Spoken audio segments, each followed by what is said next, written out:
Hello नमस्कार दोस्तों, welcome to my another video. I hope आप सब लोग अच्छे होंगे। आइए आज हम लोग बात करने वाले हैं कि ऐसा बेसिक चीज़ हम बात करने वाले कि क्यों ज़्यादातर लोगों को हमें ट्रेडिंग में लॉस होता है। जो बिगिनर होते हैं उनको कंसिस्टेंट लॉस होते रहते हैं, और जो प्रोफेशनल ट्रेडर्स है ऐसी वो कौन सी गलतियां नहीं करते जो एक बिगिनर ट्रेडर्स करते हैं।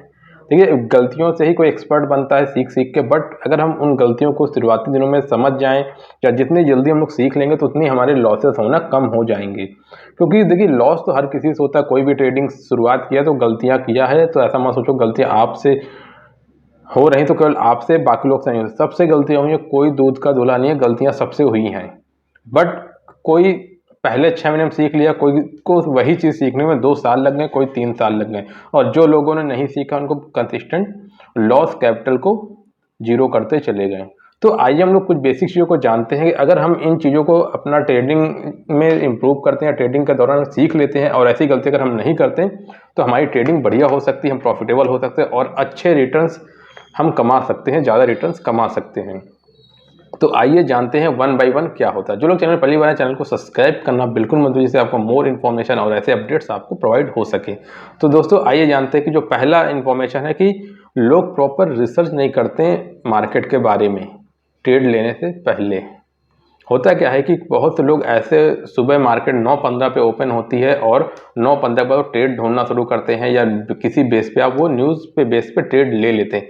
जो कि एक असली ट्रेडर या असली स्टॉक इन्वेस्टर वही बनता है जो मार्केट सुबह 9:15 जब ओपन होती है 3:30 के बाद वो मार्केट में किस प्रकार से रिसर्च करता है। तो मार्केट पे अपडेट रहना बहुत इंपॉर्टेंट है, एज अ न्यूज़ बेस पे, as a organisation, as a sector wise क्या हो रहा है। अगर आप किसी स्टॉक के ऊपर बाय का आपका व्यू है या सेल का व्यू है तो क्यों बन रहा है, कहीं ऐसा नहीं तो कोई कंपनी में कोई प्रमोटर सेलिंग नहीं कर रहे हैं, या कंपनी कोई नया प्रोडक्ट तो नहीं लॉन्च कर रही है, कंपनी कोई रेट हाइक नहीं हो रहे हैं, या कंपनी के लिए कोई कर्ज की न्यूज़ तो नहीं है, या कहीं ऐसे बहुत सारी न्यूज़ होती हैं जो हमें पता होना चाहिए स्टॉक को बाय और सेल करने के पहले, कि हमें उस स्टॉक, उस सेक्टर और उस दिन मार्केट में ग्लोबल सिनेरियो में क्या होने वाला है, ऐसे हमें एक ओवरव्यू इन्फॉर्मेशन होनी चाहिए। अगर कोई प्रमोटर 4% अपनी हिस्सेदारी बेच रहा है तो हो सकता है कि उस दिन मार्केट में गिरावट हो और आप खरीदने के लिए खड़े हो, आप बाई करते हो, वहाँ से मार्केट स्टॉक 4% नीचे खड़ा हुआ है। या आप ऐसा भी देख लो कि कोई प्रमोटर्स अपनी कुछ हिस्सेदारी बेचना चाहता है बट वो ऑर्गेनाइजेशन बहुत अच्छी है और जितने की सेलिंग आ रही उतना ही कोई दूसरा व्यक्ति खरीदने के लिए तैयार है, तो आपको वहाँ पे भी थोड़ा सा कॉन्शियस होना चाहिए, वहाँ पे बाइंग पोजीशन में आप जा सकते हो। तो सिनेरियो वाइज सिनेरियो बदलते रहते हैं स्टॉक में, डेली वाइज हर कुछ ना कुछ एक्टिविटीज होती रहती है जो आपको अपडेट रहना पड़ेगा अपने स्टॉक वाइज, सेक्टर वाइज पे। और उसके बाद जानते हैं कि लोग ट्रेडिंग विदाउट प्लान करते हैं। ट्रेडिंग विदाउट प्लान इसलिए करते हैं क्योंकि उनके पास कोई प्लान नहीं होता। अगर मान लो आप एक सेटअप पे ट्रेड करते हो, आपको पता है कि जो आपका प्लान है, आप एक स्टॉक बाय करना है आपको, और आप जब उसको बाय करते हो तो आपको पता है कि उसे क्यों बाय करना है, आपका स्टॉप लॉस क्या होगा, आपका टारगेट क्या होगा। अगर आपका टारगेट हिट नहीं हो रहा है स्टॉप लॉस से, तो आपको स्टॉप लॉस में काट के निकल जाना है, टारगेट की ओर जाता है आपको टारगेट पर निकल जाना है। तो जो ट्रेडिंग का जो प्लान होता है, आपके सेटअप के अनुसार एंट्री एग्जिट सब चीज़ पहले से आपके पास होनी चाहिए, जिससे कि आपको ये पता हो जाए, आप टेंशन फ्री हो जाओ। अगर आप कोई स्टॉक बाय करते हो, आपको पहले से पता है कि आपका अगर इसमें 200 रुपये का लॉस और 500 रुपये का प्रॉफिट होने वाला, तो आपका स्टॉप लॉस टारगेट दोनों आपने पहले लगा रखे। भाई आप रिलैक्स हो, आप टेंशन फ्री हो, आप कोई चिंता की बात करने की कि आपका स्टॉक कहाँ जाएगा, बार बार मोबाइल देखने की जरूरत नहीं पड़ेगी। तो क्यों? क्योंकि आपको पहले से डिसाइड था कि आप जो एंट्री लिए उसमें स्टॉप लॉस और टारगेट क्या था। इसलिए ऑलवेज ट्राई टू अंडरस्टैंड कि हमें पहले से ट्रेडिंग प्लान बनाना चाहिए कि चीज़ें कैसे कैसे एग्जीक्यूट करना है पूरे प्लान को। ये चीज़ आपको पहले से पता होना चाहिए। उसके बाद क्या है कि हमें जो जो लॉस की पोजीशन को काटने में कई बार दिक्कत होती है। अगर आपका पोजीशन है, आपने ओवरव्यू आपने था बाई पोजीशन की तरफ बनाया, और उसके बाद अगर आपको वो सिनेरियो पे आपकी पोजीशन आपके अगेंस्ट जाती है, तो आपको पता होना चाहिए स्टॉप लॉस किधर रखना और वहाँ पे आपको एग्जिट करना है। तो स्टॉप लॉस पे एग्जिट करना, अपनी पोजीशन को काटना सबसे बड़ा गेम इस मार्केट के अंदर। अगर जो लोग इस चीज़ को समझते हैं वो आधा 50% आप उनका विन रेट वहीं पे इंक्रीज हो जाता है, क्योंकि उनको अपनी पोजीशन काटना आता है। जब वो गलत है तो उनको ये चीज़ एक्सेप्ट करना आता है, हाँ जी आज मैं गलत हूँ, ये पैसा मार्केट का, मार्केट को जाने दो और मुझे यहाँ पे एग्जिट करना है। बट कई लोग बड़े इमोशन और प्यार कर बैठते हैं उस स्टॉक से और वेट करते हैं कि अभी आएगा ऊपर, अभी आएगा, अभी आएगा, अभी आएगा, और देखते देखते वो कैपिटल 2%, 4%, 5%, 10% कैपिटल साफ हो चुकी होती है। तो अगर फिर बाद में रियलाइज होता कि अगर मैं उसको वहीं पे सुबह जब लॉस उसमें काट देता तो सही था। तो ये कब होगा? जब आपका एक सेटअप होगा, सेटअप को आपको पता होगा किधर लॉस पे काटना होता है। तो इस चीज़ को आपको वहाँ पे काट के निकलना होगा। ये हो गए 3 चीज़। और चौथी चीज़ क्या होती है कि हम ओवर कॉन्फिडेंट हो जाते हैं प्रॉफिट के बाद। लेट्स सपोज कि आप ट्रेडिंग करते हो या आप इक्विटी भी करते हो, ऑप्शन बाइंग करते हो, ऑप्शन सेलिंग करते हो। 1 दिन हो गया, 2 दिन, 3 दिन, 4 दिन, कभी-कभी ऐसा होता है, सरप्राइज़ होता है कि अपने भगवान है, आप बहुत अच्छा कर रहे हो। आप 1 हफ्ते, 2 हफ्ते लगातार प्रॉफिट ही प्रॉफिट हो रहा है, आप जिधर हाथ डालो वही स्टॉक प्रॉफिट हो रहा है।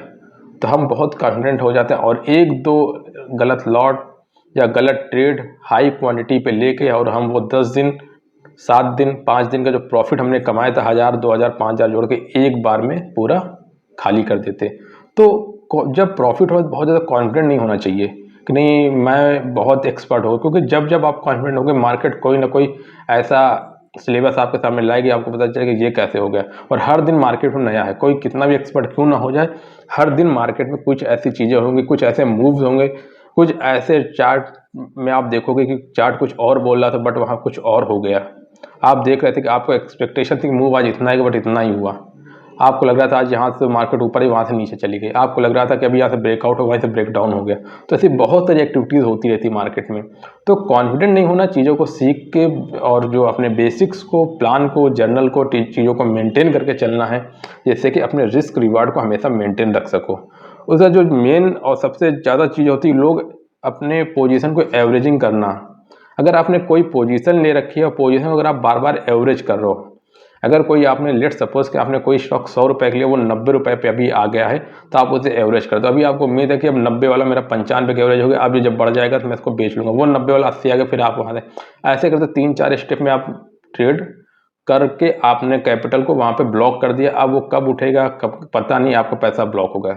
और एवरेजिंग में सबसे ज़्यादा लोगों को नुकसान होता है। ये खासतौर से सबसे ज़्यादा नुकसान उन लोगों को होता है जो इंट्राडे करते हैं या ऑप्शन बाइंग करते हैं। एवरेज में सबसे ज़्यादा नुकसान होता है। अगर आपको एक बार एवरेज कर लिया, उसके बाद नहीं करना है, रुक जाओ। अगर आपने कोई शेयर 100 रुपये का लिया था, 95 आपने ले लिया दोबारा से, तो उसके बाद दोबारा से 80, 75 बार बार उसी पीछे नहीं हुआ, क्योंकि उसमें कुछ ऐसा स्ट्रेंथ होता है, आ जाता है। या हर एक स्टॉक का एक अपना टाइम होता है जहाँ से वो मूव करेगा, आगे आगे बढ़ेगा। तो आपको एवरेज नहीं करना, अपना माइंडसेट बहुत क्लियर होना चाहिए कि जहाँ पे मैंने स्टॉक लिया है वहाँ से मुझे एग्जिट करना है, स्टॉप लॉस पे या टारगेट पे। तो इस तरह के बेसिक चीज़ों को, एवरेज को अवॉइड करना है। ये इंट्राडे पे जो बिगिनर उनके साथ बहुत लॉस होते हैं ऐसे एवरेज की वजह से, तो इस चीज़ को भी ध्यान रखना है। और उसके बाद जो बेसिक चीज़ होता है कि लोग अंडरस्टैंड नहीं कर पाते लेवरेज जो मिलता है ट्रेडिंग में। कई बार आपके पास कहीं से ट्रेडिंग अकाउंट जिस भी आप ब्रोकर के साथ ओपन कर रखे हो, वहाँ पे आज 4x, 5x का, 3x का जो लेवरेज मिलता है, आप कई बार लोग उसको रिस्क मैनेजमेंट को मेंटेन नहीं करते, उस लेवरेज को अननेसेसरी यूज़ करते। आपकी कैपेसिटी 1 लाख रुपए की है, आप 1 लाख रुपए की स्टॉक ले सकते हो, बट आपने उस लेवरेज को यूज़ किया, आपने 5 लाख रुपए का आपने स्टॉक ले लिया। अब अगर आपको पहले 1 लाख पे अगर 5000 का नुकसान हो रहा था, अब आपको 5 लाख रुपए पे 25,000 का नुकसान होगा। तो आप 25,000 अगर वहाँ से आपको लॉस होता तो आपका जो 1 लाख के कैपिटल से पैसा गायब होगा 25,000 रुपये। तो लेवरेज का बहुत सोच समझ के पैसा यूज़ करना चाहिए, जिसकी वजह से अननेसेसरी लॉस ना हो। जितना अपना पैसा उसी को मार्केट यूज़ करे और बहुत अच्छे से एक सेटअप बना के, एक ट्रेडिंग जर्नल को मेंटेन करके, स्टॉप लॉस लगा के, ये छोटी छोटी चीज़ें ही हैं जो एक अच्छा एक्सपर्ट, एक अच्छा प्रोफेशनल ट्रेडर बनाती है। कुछ ऐसा ग्लोबल कुछ ऐसा है नहीं जो सबको नहीं पता सबको है, बट यही छोटी छोटी चीज़ें हम लोग अगर अपने आप को कंट्रोल करें, छोटी छोटी चीज़ों को हम समझें, बेसिक्स को फॉलो करें, डिसिप्लिन को फॉलो करें और चीज़ों को सीख के करें, तो हमारी ट्रेडिंग अच्छी हो जाती है। और इस तरह से तो दोस्तों यही